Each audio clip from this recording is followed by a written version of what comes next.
सभी को नमस्कार। Chemistry bye Kapil Dangi sir YouTube channel पे अपन पढ़ रहे थे हेलोजन डेरिवेटिव्स और इसके पार्ट 2 में आज अपन पढ़ेंगे नोमेनक्लेचर।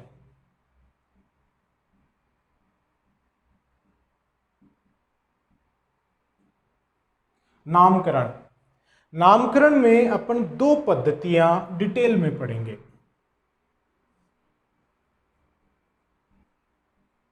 कॉमन नेम सिस्टम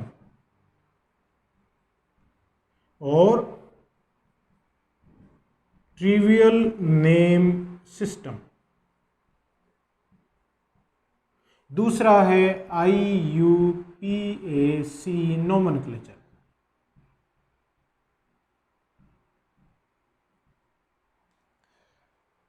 पहली पद्धति है सामान्य नाम पद्धति या जिसको अपन रूढ़ नाम पद्धति भी कह सकते हैं, और दूसरी है IUPAC नोमेनक्लेचर। IUPAC का पूरा नाम पता है क्या आप सबको?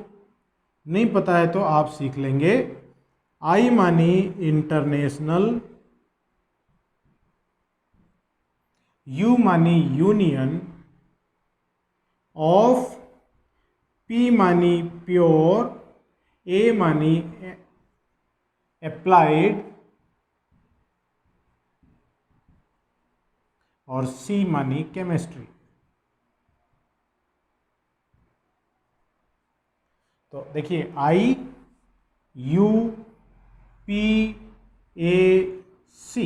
International union of pure and applied chemistry विशुद्ध एवं अनुप्रयुक्त रसायन का अंतर्राष्ट्रीय संगठन है। अब देखिए, जो सामान्य नाम पद्धति है या रूढ़ नाम पद्धति है, इसमें जो नामकरण का आधार है वो देखिए क्या है। अणुओं की संरचनाएं हैं, अणु है, उसके गुण हैं, अणु का आविष्कार कहाँ पे हुआ, अणु जिस स्थान पे उनका आविष्कार हुआ उस स्थान के नाम पर। तो इस तरह से मतलब बहुत सारी चीज़ें मिलाकर अपन सामान्य नाम पद्धति पढ़ते हैं। इसमें कोई विशेष नियम लागू नहीं होते हैं। जबकि IUPAC नामकरण है, ये लिया जाता है, एक अंतर्राष्ट्रीय संगठन है, वो ये निर्णय लेता है कि इन नियमों के आधार पर इन यौगिकों का या इन क्रियात्मक समूहों का नाम लिखा जाएगा, और उनको अपन बोलते हैं IUPAC नोमेनक्लेचर। IUPAC नोमेनक्लेचर है, इसका जो अंतर्राष्ट्रीय मुख्यालय है वो लंदन में है, इंग्लैंड में है। तो देखिए, दो पद्धति अपन डिटेल में पढ़ेंगे। तो सबसे पहले मैं लिख रहा हूं कॉमन नेम सिस्टम, मतलब सामान्य नाम पद्धति, जिसको रूढ़ नाम पद्धति भी कहते हैं।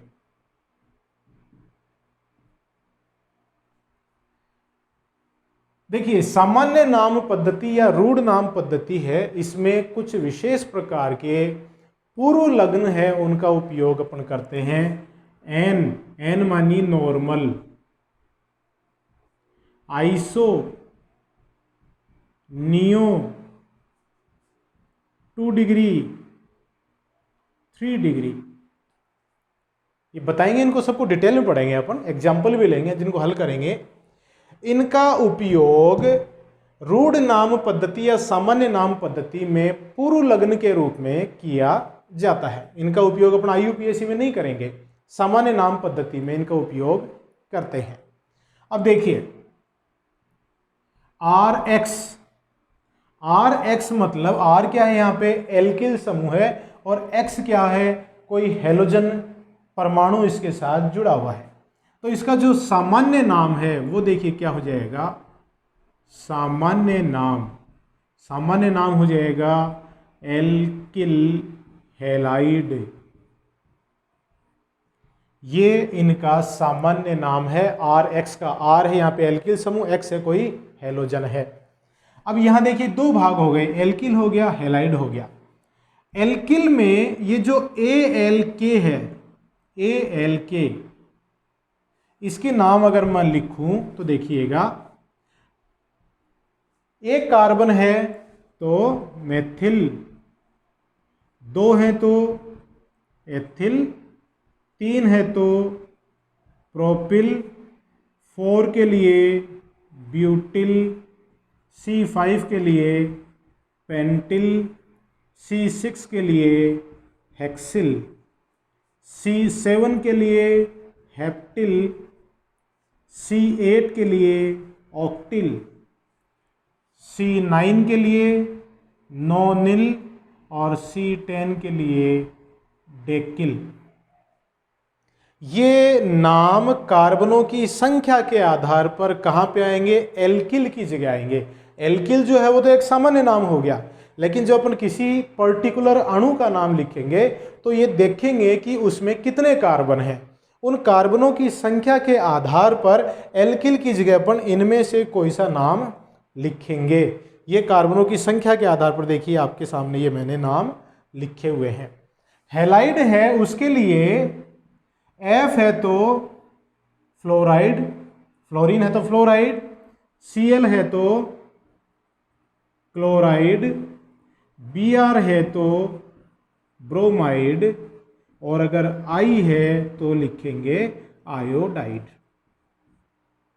ये नाम अपन लिखेंगे।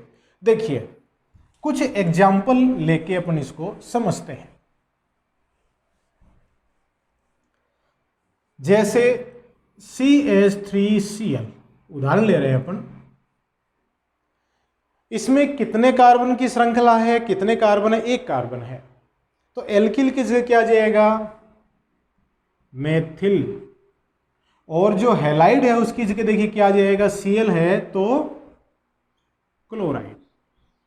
और देखिएगा CH3CH2Cl जिसको आप C2H5Cl भी लिख सकते हैं। Cl की जगह चलो मैं चेंज कर देता हूं Br। तो CH3CH2Br भी लिखा मिल सकता है और C2H5Br भी लिखा मिल सकता है। कितने कार्बन है यहाँ पे? 2 कार्बन है। तो 2 कार्बन के लिए एल्किल की जगह क्या आ गया? एथिल आ गया। और हैलाइड की जगह क्या आ गया? ब्रोमाइड आ गया। सिंपल सी बात है। वैसे ही अपन कार्बनों की संख्या देख के ये एल्किल की जगह नाम लिख देंगे और हैलोजन कौन सा जुड़ा हुआ है उसकी जगह यहाँ पे हैलोजन का नाम इस तरह से लिख देंगे। तो सामान्य नाम इसका क्या है? Alkyl halide. अब देखिए यहाँ पर कार्बन 1 है और कार्बन 2 है तो उसकी एक ही प्रकार की श्रृंखला बनती है और उसमें जो हैलोजन परमाणु अगर जुड़ा हुआ है तो उनकी सबकी एक प्रकार की स्थिति हो सकती है। यहाँ पर 1 कार्बन है तो इसी पे क्लोरीन जुड़ा हो सकता है। यहाँ पे 2 कार्बन है तो ब्रोमीन को चाहे यहाँ जोड़ दो चाहे दूसरे वाले कार्बन पे जोड़ दो, एक ही बात है। लेकिन अगर कार्बन की संख्या 3 या उससे ज़्यादा है तो अपन नाम कैसे लिखेंगे? तो देखिएगा यहाँ पर इन पूर्व लग्नों का उपयोग करते हैं। कौन से वाले? नॉर्मल, आइसो, नियो, 2 डिग्री और 3 डिग्री। ये वास्तव में है क्या? देखिएगा सबसे पहले बात करें नॉर्मल की। तो नॉर्मल पूर्व लग्न कब आता है? प्रीफिक्स कब आता है? जब अणु के सभी कार्बन एक सीधी श्रृंखला में जुड़े होते हैं। नॉर्मल प्रीफिक्स, प्रीफिक्स का मतलब पूर्व लग्न, पहले लगेगा नाम से। कब आता है? जब अणु के सभी कार्बन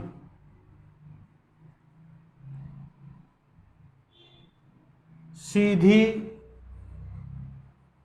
श्रृंखला में जुड़े होते हैं।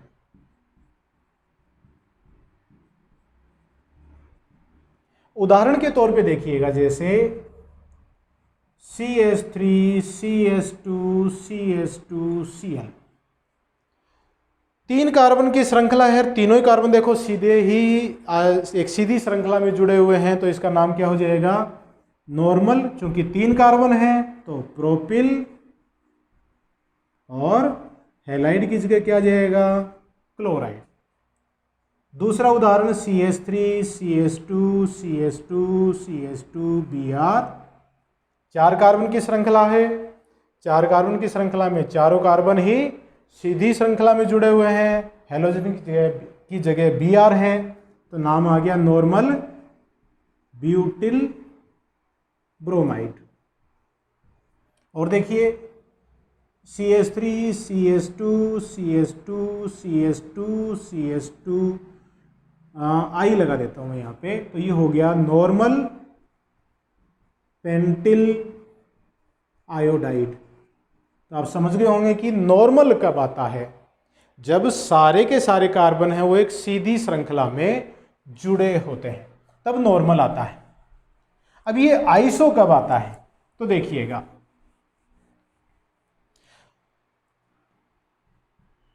आइसो ये भी पूर्व लग्न के रूप में काम आता है। कब आता है, वे अणु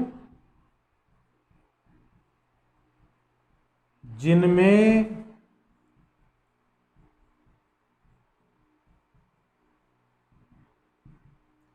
इस समूह को ध्यान कर लें आप।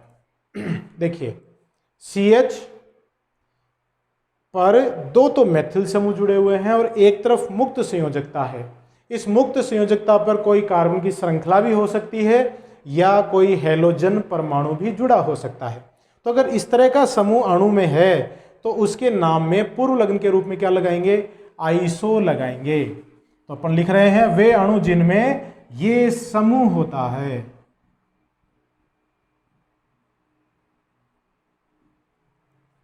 उसके पूर्व लग्न के रूप में आइसो लगता है। देखिएगा उदाहरण CH3 CH CH3 यहां पे Cl। इस नॉर्मल प्रोपिल से देखिए तुलना कीजिए आप। नॉर्मल प्रोपिल में Cl है वो सिरे पर है, तो सारे कार्बन मतलब तीनों कार्बन एक सीधी श्रृंखला में जुड़े हुए हैं। यहां पे Cl है वो बीच में है, तो इस अणु को ऐसे भी लिखा जा सकता है या इसको ऐसे भी लिख सकते हैं। देखिए CH3 CH CH3 और CH पे Cl है, CH3 CH CH3 और CH पे Cl है। पहचान गए ना आप। देखो ये वाला भाग आइसो भाग है, ये वाला भाग, ये देखो एक जैसे है ना, तो इसका नाम क्या हो गया, iso propyl chloride. Isopropyl chloride इसका नाम अपन लिख सकते हैं। तो नॉर्मल प्रोपिल क्लोराइड और आइसोप्रोपिल क्लोराइड, समझ गए आप। अब नेक्स्ट देखिए अपन और एग्जांपल लें। आपको देखिए पहचानना आना बहुत जरूरी है ये आइसो वाला भाग। और एग्जांपल ले लें आइसो में, जैसे देखिएगा CH3 CH CH3 CH2 CH2I। इस तरह का अणु अगर आपको दिया हुआ है तो देखिए ये वाला भाग क्या, देखो ये वाला भाग है कि नहीं आइसो की जैसा, है ना। तो इसमें क्या लिखेंगे इसको, 1 2 3 4 5 कार्बन हो गए टोटल अणु के अंदर, तो नाम हो गया इसका आइसो पेंटिल और हैलाइड की जगह आयोडाइड। तो ये आइसोपेंटिल आयोडाइड अणु हो गया। तो इस तरह से आप आइसो को पहचानेंगे। अब देखिए इसमें अपन बात कुछ और उदाहरण ले लेते हैं, फिर अपन नियो पे भी चलेंगे। मैं 4 कार्बन की श्रृंखला के अणु यहां पे ले रहा हूं, CH3 CH2 CH2 CH2Br। एक सिंपल सा अणु है, 4 कार्बन है, तो एल्किल की जगह क्या हो गया, ब्यूटिल। ब्यूटिल भी कौन सा है, नॉर्मल है, क्योंकि सीधी श्रृंखला है, तो पूर्व लग्न या प्रीफिक्स लगा दिया अपन ने नॉर्मल। हैलाइड की जगह क्या आ गया, ब्रोमाइड, नाम हो गया इसका। क्लियर। दूसरा 4 कार्बन का ही देखिए दूसरा अणु ले रहा हूं मैं, CH3 CH CH3 CH2Br।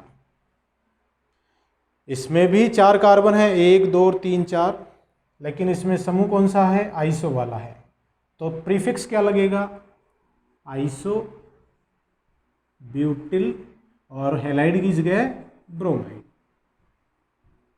Clear है चीज, ठीक है।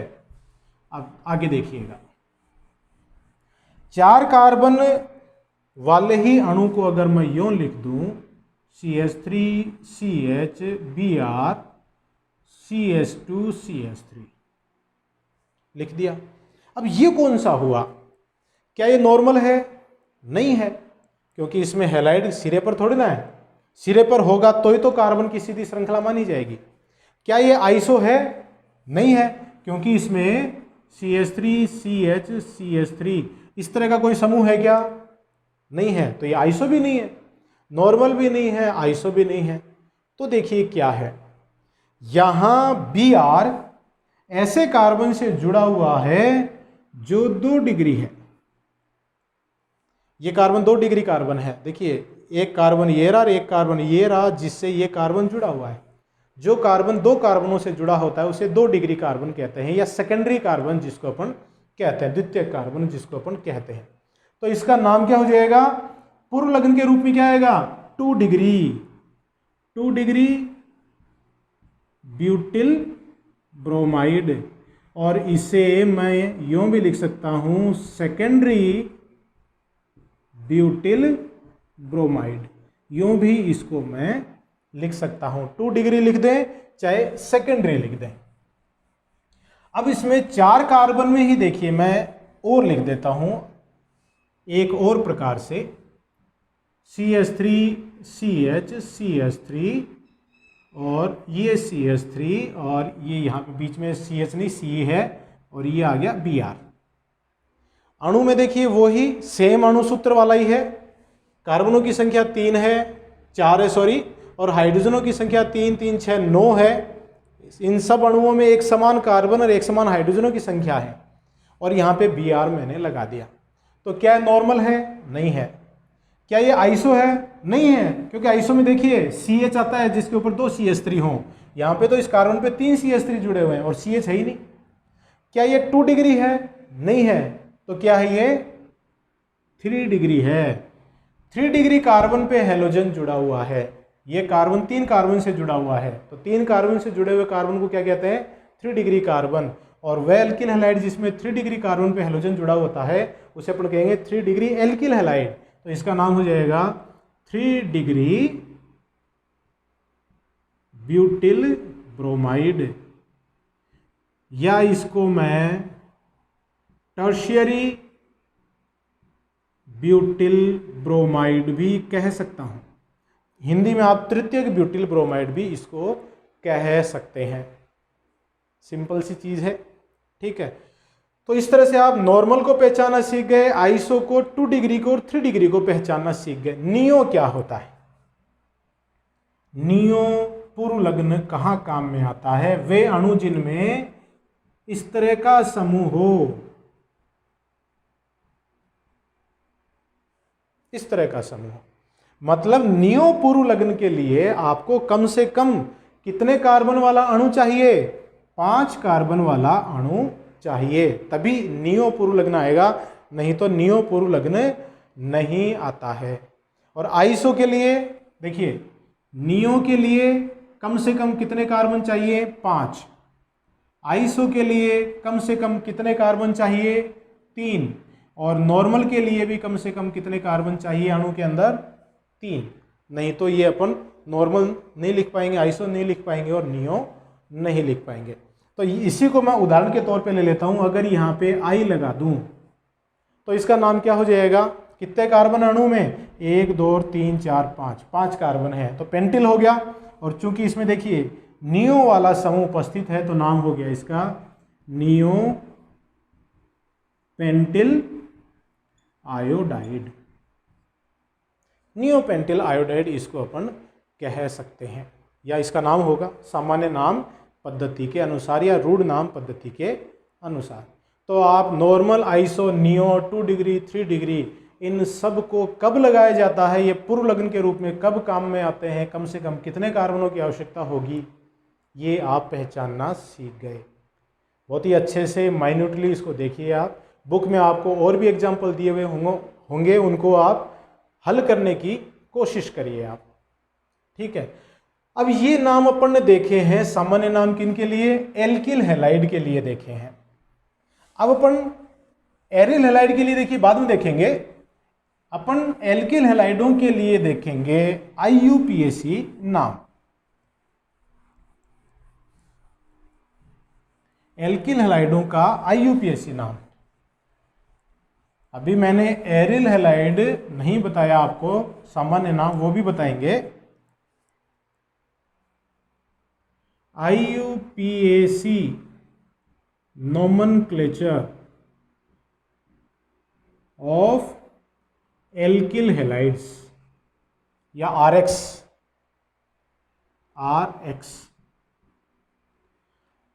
R एल्किल समूह है और X क्या है? कोई हैलाइड समूह है। अपन ने सामान्य नाम के अनुसार, देखिए सामान्य नाम से तुलना करें, सामान्य नाम क्या था इसका? Alkyl halide. और IUPAC नाम क्या होगा? Halo alkane.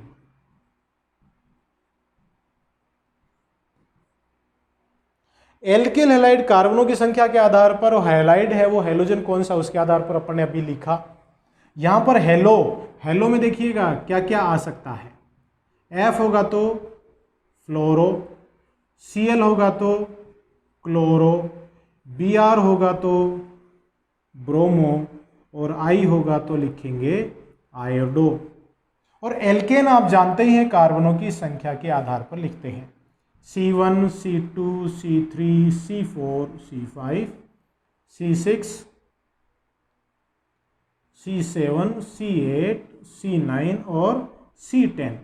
इनके लिए एल्केन के नाम क्या होंगे? C1 के लिए मीथेन। अब आप कहेंगे सर ये तो बहुत छोटी छोटी बातें बता रहे हैं। केमिस्ट्री में बहुत ही माइन्यूटली आप नहीं पढ़ेंगे तो गलती होने की संभावना होती है।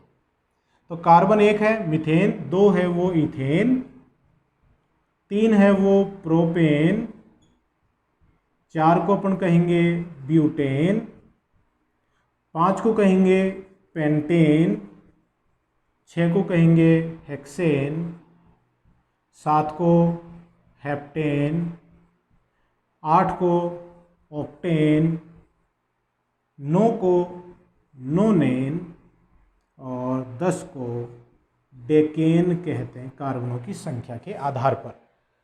अब IUPAC नामकरण मैंने जब अपन ये वीडियो शुरू किया था तो उसमें पहले बताया था कि IUPAC नाम जो होते हैं वो नियमों के आधार पर होते हैं, और इन नियमों को अपन मुख्यतः 3 भागों में विभाजित करते हैं।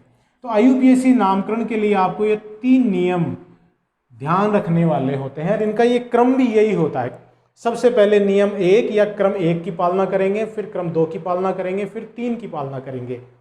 सबसे पहले देखिए क्या करते हैं, सबसे लंबी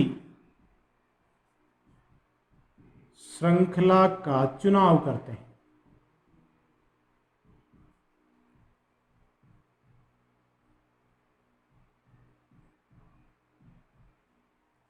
IUPAC नाम लिखने के लिए सबसे पहला काम है सबसे लंबी श्रृंखला का चुनाव करना। अब सबसे लंबी श्रृंखला का चुनाव कैसे करते हैं? आपके सामने अणु होगा, उस अणु में आप ये देखेंगे कि वह सबसे लंबी श्रृंखला जिसमें कार्बनों की संख्या अधिकतम हो, सबसे ज्यादा हो, ये आपको देखना है। अब कार्बनों की संख्या के साथ साथ आपको ये देखना है कि उस श्रृंखला पे अणु का मुख्य क्रियात्मक समूह या मुख्य भाग अवश्य जुड़ा होना चाहिए। जैसे एल्किल हैलाइडों में अपन ये जरूर से देखेंगे कि उस श्रृंखला में हैलोजन परमाणु श्रृंखला के किसी कार्बन पर अवश्य जुड़ा होना चाहिए, ये जरूरी है। ऐसा नहीं है कि जिस कार्बन पे हैलोजन जुड़ा उसको तो आप श्रृंखला से बाहर रख दें और कोई दूसरी श्रृंखला का चुनाव कर लें, ऐसा नहीं कर सकते आप। ठीक है, तो इस तरह से आप सबसे लंबी श्रृंखला का चुनाव करेंगे। दूसरा, अंकन, मतलब श्रृंखला है उनके कारणों पर नंबर डालेंगे, नंबरिंग करेंगे अपन। और नंबरिंग इस तरह से करेंगे कि जिस कार्बन पर हैलोजन परमाणु जुड़ा है या मुख्य क्रियात्मक समूह जुड़ा है उस कार्बन को जल्दी नंबर मिल जाए या कम से कम नंबर मिले, इस तरह से नंबरिंग करेंगे। उस दिशा से अपन प्रैक्टिस करेंगे इसकी अभी, कि इस तरह से अंकन किया जाएगा कि जिस कार्बन पर मुख्य क्रियात्मक समूह है या जिस कार्बन पर हैलोजन परमाणु जुड़ा है उसको कम से कम नंबर मिले। तीसरा, नाम लिखना। नाम लिखेंगे, नाम कैसे लिखेंगे? सबसे पहले नाम लिखे जाते हैं प्रतिस्थापियों के, मतलब मुख्य श्रृंखला पे जो पार्श्व श्रृंखला है उसको प्रतिस्थापी कहते हैं। तो प्रतिस्थापियों के नाम स्थितियों को दर्शाते हुए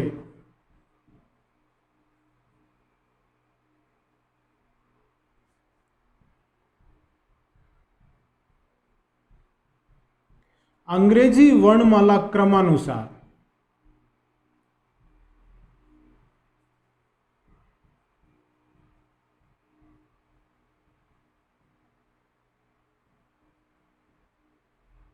लिखते हैं। जो प्रतिस्थापी हैं, एक भी हो सकता है, एक से ज्यादा भी हो सकते हैं, उनके नाम कितने नंबर के कार्बन पे वो जुड़े हुए हैं उनकी स्थिति को दर्शाते हुए, और एक से ज्यादा प्रतिस्थापी हैं तो उनकी स्थितियों को दर्शाते हुए उन नामों को अपन अंग्रेजी वर्णमाला क्रमानुसार लिखते हैं, प्रतिस्थापियों के नाम। और प्रतिस्थापियों के नाम लिखने के बाद मुख्य श्रृंखला का नाम लिखा जाता है। तत्पश्चात मुख्य श्रृंखला का नाम लिखते हैं।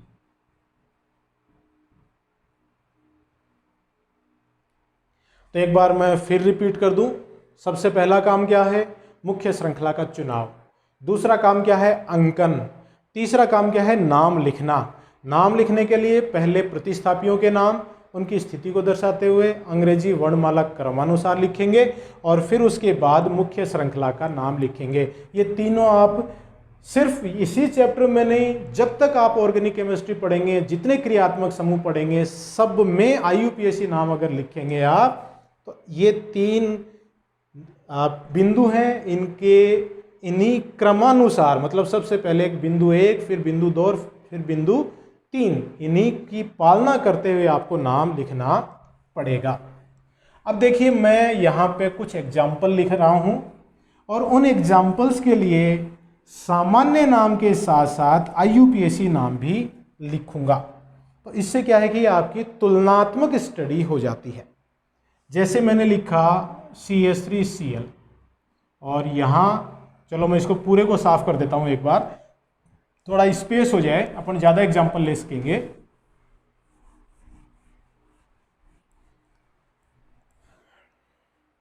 यहाँ मैं लिखूंगा अणु, फिर आएगा सामान्य नाम और फिर आएगा IUPAC नाम। देखिएगा, एक CH3Cl, सामान्य नाम क्या है? Methyl chloride. IUPAC नाम क्या हो जाएगा? क्लोरोमीथेन। क्लोरोमीथेन।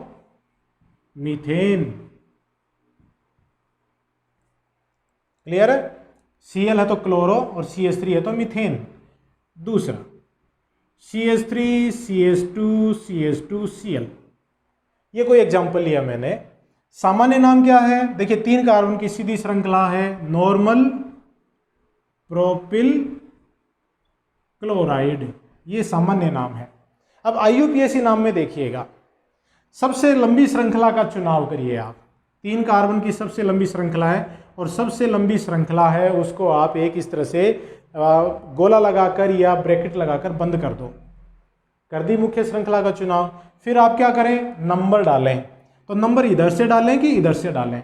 इधर से डालेंगे, क्योंकि अगर आपने मान लो बाईं तरफ से नंबर डाला तो Cl वाले कार्बन को 3 नंबर मिलेगा, अगर दाईं तरफ से डाला तो Cl वाले कार्बन को 1 नंबर मिलेगा। तो नंबर मुख्य क्रियात्मक समूह या मुख्य समूह वाले कार्बन को कम से कम नंबर मिलना चाहिए। तो 1, 2, 3 इस तरह से नंबर डालेंगे। नंबर डाल दिया। अब देखिए, पहले प्रतिस्थापी का नाम लिखेंगे स्थिति को दर्शाते हुए। तो मुख्य श्रृंखला पर प्रतिस्थापी क्या है? Cl है। कहाँ जुड़ा हुआ है? 1 नंबर पे जुड़ा हुआ है, तो 1 क्लोरो, प्रतिस्थापी का नाम आ गया। फिर मुख्य श्रृंखला का नाम, कितने कार्बन है इसमें? 3, तो नाम हो गया इसका propane, 1 chloro propane. CH2 double bond CHCl, ये अपन ने जब कल वर्गीकरण देखा था तो ये देखा था कि ये वाला समूह कैसा है, CH2 डबल बॉन्ड CH, इसको कहते हैं वाइनिल। तो वैसा का वैसा नाम आ जाएगा इसमें, सामान्य नाम में वाइनिल क्लोराइड, इसका सामान्य नाम है वाइनिल क्लोराइड, क्योंकि ये समूह वाइनिल है। अब IUPAC नाम देखिएगा, IUPAC नाम में सबसे पहले क्या आएगा, क्लोरो, और फिर क्या आएगा, एथीन। क्यों, डबल बॉन्ड है, सिंगल बॉन्ड होता तो क्या आता, इथेन आता, अब आएगा एथीन। अब स्थिति दर्शाने के लिए Cl इस कार्बन पे जोड़ दो चाहे इस कार्बन पे जोड़ दो, एक नंबर ही आएगा। तो जब एक प्रकार की स्थिति की संभावना हो तो नंबर डालने की जरूरत नहीं है। तो इसका नाम क्या है, chloro ethane, sorry ethene, chloro ethene इसका नाम हो जाता है। 4 CH2 double bond CH CH2Cl। ये अगर अपन देखें तो देखिएगा, अपन ने कल भी देखा था कि ये वाला जो भाग है, ये वाला भाग जहां पे मैं उंगलियां फिरा रहा हूं, ये क्या है, एलिल, और उस पे क्या जुड़ा हुआ है, Cl जुड़ा हुआ है। तो इसका नाम हो गया एलिल क्लोराइड, ये सामान्य नाम है इसका। ठीक है, अब IUPAC नाम देखिएगा, सबसे लंबी श्रृंखला का चुनाव, 3 कार्बन की श्रृंखला है। ठीक है, अब नंबरिंग किधर से डालें, इधर से करें कि इधर से करें, इधर से करें तो Cl वाले कार्बन को 1 नंबर मिलेगा और डबल बॉन्ड वाले कार्बन को 2 नंबर मिलेंगे, और इधर से करें तो डबल बॉन्ड वाले कार्बन को 1 नंबर मिलेगा और Cl वाले कार्बन को 3 नंबर मिलेंगे। अब इनमें डबल बॉन्ड में Cl में मुख्य कौन सा है, डबल बॉन्ड मुख्य है, तो नंबरिंग करेंगे इधर से 1 2 और 3, ये अपन नंबर इसमें डालेंगे। तो प्रतिस्थापी हो गया Cl, कहां पे जुड़ा हुआ है, 3 नंबर पे, तो हो गया 3 क्लोरो, चूंकि 3 कार्बन है तो प्रोपीन, जिसको आप 1 प्रोपीन भी कह सकते हैं, 3 क्लोरो 1 प्रोपीन या प्रोप 1 इन भी इसको आप कह सकते हैं। सिंपल सी बात है। अब नेक्स्ट देखिएगा, CH3CH 2 CH2 CH3Cl, ये अणु यहां पे देखिए एक ही H आएगा क्योंकि कार्बन की संयोजकता 4 होती है। देखिएगा यहां ये जो भाग है सामान्य नाम के हिसाब से तो अपन कहेंगे 2 डिग्री कार्बन पे Cl जुड़ा हुआ है। ये न तो नॉर्मल है, सीधी श्रृंखला नहीं है, नहीं आइसो है और नहीं ये नियो है, तो ये कैसा है 2 डिग्री, तो ये है 2 डिग्री, कार्बन कितने हैं 1 2 3 4, 2 डिग्री ब्यूटिल क्लोराइड इसको अपन कह सकते हैं। ठीक है, अब इसका IUPAC नाम देखिए क्या होगा, सबसे लंबी श्रृंखला का चुनाव कर दो, मैंने इसको यूं बंद कर दिया, नंबर डालो 1 2 3, इधर से डालेंगे तो क्लोरो वाले कार्बन को 3 नंबर मिलेंगे और इधर से डालेंगे तो 1 2, तो 1 और 2 और 3 और 4 ऐसे नंबर डालेंगे। तो देखिए प्रतिस्थापी की स्थिति क्या हो गई, 2 क्लोरो ब्यूटेन, 2 क्लोरो ब्यूटेन। तो इस तरह से अपन बहुत सारे एग्जाम्पल लेके इनकी प्रैक्टिस कर सकते हैं। आप भी प्रैक्टिस कीजिए, क्योंकि जब तक आप बहुत सारी प्रैक्टिस नहीं करेंगे तो इसमें गलतियां होने की संभावना होती है। तो आप इनकी प्रैक्टिस जरूर से करिएगा। अब ये अब तक अपन ने देखे हैं एल्किल हैलाइडों के लिए सामान्य नाम और IUPAC नाम। अब देखें अपन एरिल हैलाइडों के लिए। एरिल हैलाइडों के लिए देखिएगा, एरिल हैलाइड मतलब एरोमेटिक यौगिकों की बात कर रहा हूं मैं, जिसको आप ARX के रूप में भी लिख सकते हैं। तो ARX के लिए सामान्य तथा IUPAC दोनों नाम, दोनों में ही इसका नाम क्या होता है, हेलोएरीन। चाहे सामान्य नाम हो चाहे IUPAC नाम हो, दोनों में ही इसको क्या लिखते हैं, हेलोएरीन।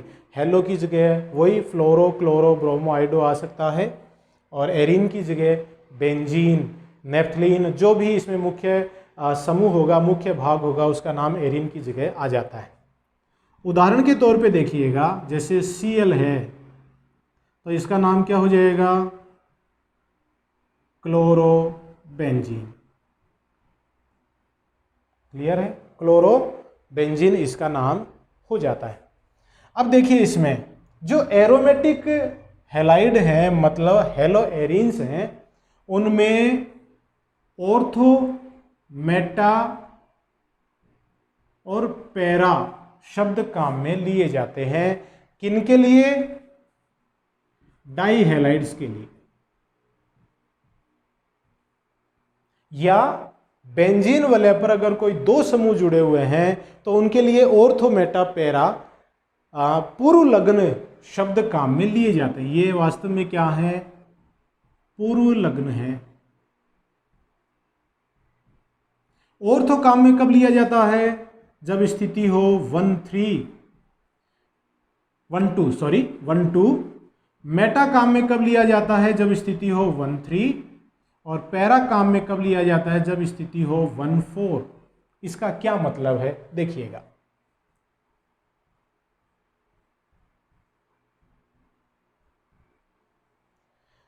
बेंजीन वाले पे मैंने 2 Cl जोड़े हुए हैं और दोनों ही अगल बगल वाले कार्बन पे हैं। इस कार्बन को 1 मानूं तो ये कार्बन नंबर 2 हो गया, तो 1-2 स्थिति हो गई कि नहीं? तो इसका जो सामान्य नाम है, सामान्य नाम वो क्या हो गया? Ortho dichloro benzene. और इसका जो IUPAC नाम है वो क्या हो गया? 1,2 डाइक्लोरो बेंजीन। बस इतना सा ही अंतर है। ऑर्थो की जगह क्या आ गया? 1,2 आ गया। मेटा का उदाहरण लें, जैसे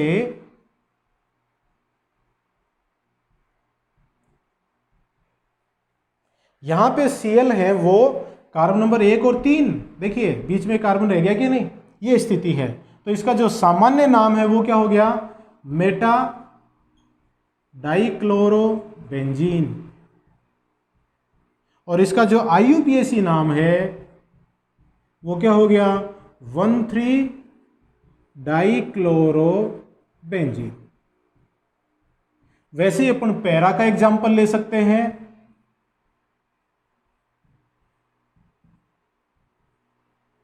इस तरीके से ये पैरा कार्बन नंबर 1 और कार्बन नंबर 4, तो देखिए क्या है ये? Para dichloro benzene. और इसका IUPAC नाम क्या हो जाएगा? 1,4 डाइक्लोरो बेंजीन। तो आप समझ गए होंगे कि ऑर्थो किसको कहते हैं, मेटा किसको कहते हैं, पैरा किसको कहते हैं। 1-2 स्थितियां हैं तो ऑर्थो कहेंगे, 1-3 स्थितियां हैं तो मेटा कहेंगे, और 1-4 स्थितियां हैं तो इनको पैरा कहते हैं। और एग्जांपल लें, जैसे देखिए CH2Cl, ये कोई अणु है। सामान्य नाम क्या हो जाएगा इसका? सामान्य नाम में देखिए ये समूह क्या है, कल अपन ने देखा था बेंजिल, बेंजिल कहते हैं इसको, तो इसका नाम हो जाएगा बेंजिल क्लोराइड। तो इसका सामान्य नाम है बेंजिल क्लोराइड।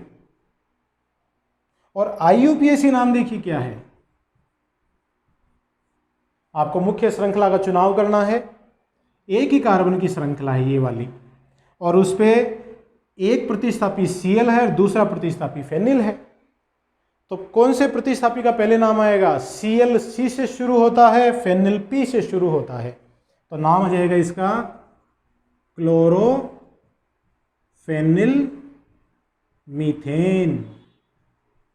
ये IUPAC नाम है। क्लोरो है और फेनिल है, दोनों प्रतिस्थापी हो गए, और मीथेन मतलब एक कार्बन की इसमें श्रृंखला जुड़ी हुई है। और इसमें एग्जाम्पल लें अपन, देखिए जितने ज़्यादा एग्जाम्पल आप लेंगे, उनको हल करेंगे, तो आपकी प्रैक्टिस उतनी ही ज़्यादा होगी।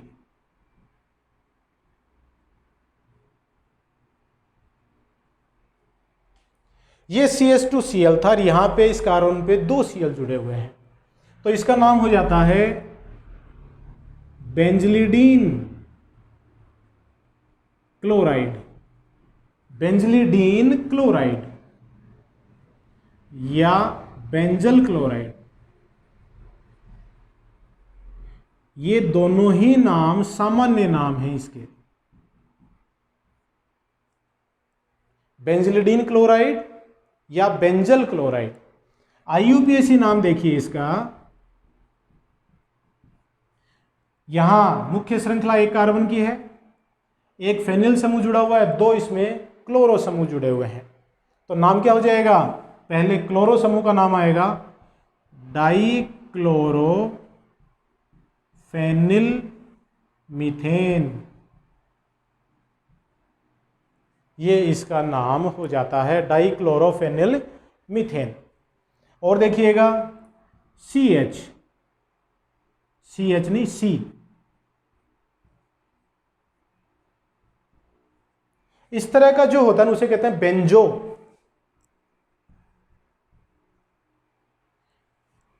कार्बन पे दो मुक्त संयोजकता है तो कहेंगे बेंजल, और एक है तो कहेंगे बेंजिल। मैं यहां पे लिख देता हूं आपके लिए, ये बहुत इंपॉर्टेंट, एल्कोहल में जब अपन पढ़ेंगे तो उसमें भी आएगा। ये क्या है, बेंजिल, इस समूह को कहेंगे बेंजल, और इस समूह को कहते हैं बेंजो। कार्बन पे एक मुक्त संयोजकता बेंजिल, इस कार्बन पे दो बेंजल, और यहाँ पे तीन तो बेंजो, और तीनों पे ही मैंने हेलोजन लगा दिया, तो बेंजो ट्राई क्लोराइड इसको अपन बोलेंगे, सामान्य नाम। और इसी का अगर आईयूपीएसी नाम लिखें तो आईयूपीएसी नाम में देखिएगा मुख्य श्रृंखला एक ही कार्बन की है, उस पे तीन तो Cl जुड़े हुए हैं, मतलब तीन क्लोरो जुड़े हुए हैं, और एक जुड़ा हुआ फेनिल, तो नाम हो जाएगा इसका ट्राई क्लोरो फेनिल मीथेन, ये इसका आईयूपीएसी नाम हो जाता है। तो देखिए ये थे nomenclature of alkyl halide and aryl halide. Alkyl हैलाइडों के और एरिल हैलाइडों के मतलब हैलोजन व्युत्पन्नों के सामान्य नाम और आईयूपीएसी नाम। आपको मैं फिर बता दूं, ऑर्गेनिक केमिस्ट्री में बोर्ड एग्जाम में या किसी भी कंपटीशन के लिए जो नामकरण वाला जो भाग है वो बहुत ही इंपॉर्टेंट है। इसमें से क्वेश्चन जरूर से पूछे जाते हैं, ये पक्की बात है, कोई भी पेपर उठा के देख लें आप। ठीक है, तो ये आज नामकरण है। नेक्स्ट वीडियो में अपन फिर किसी नए टॉपिक के साथ मिलेंगे इसी चैप्टर में। चैप्टर चलेगा काफ़ी दिनों तक, काफ़ी लंबा चैप्टर है। तब तक के लिए हाथ धोते रहिए, स्वस्थ रहिए, परिवारजनों का ध्यान रखिए, मेरे वीडियोस देखते रहिए। बहुत बहुत धन्यवाद।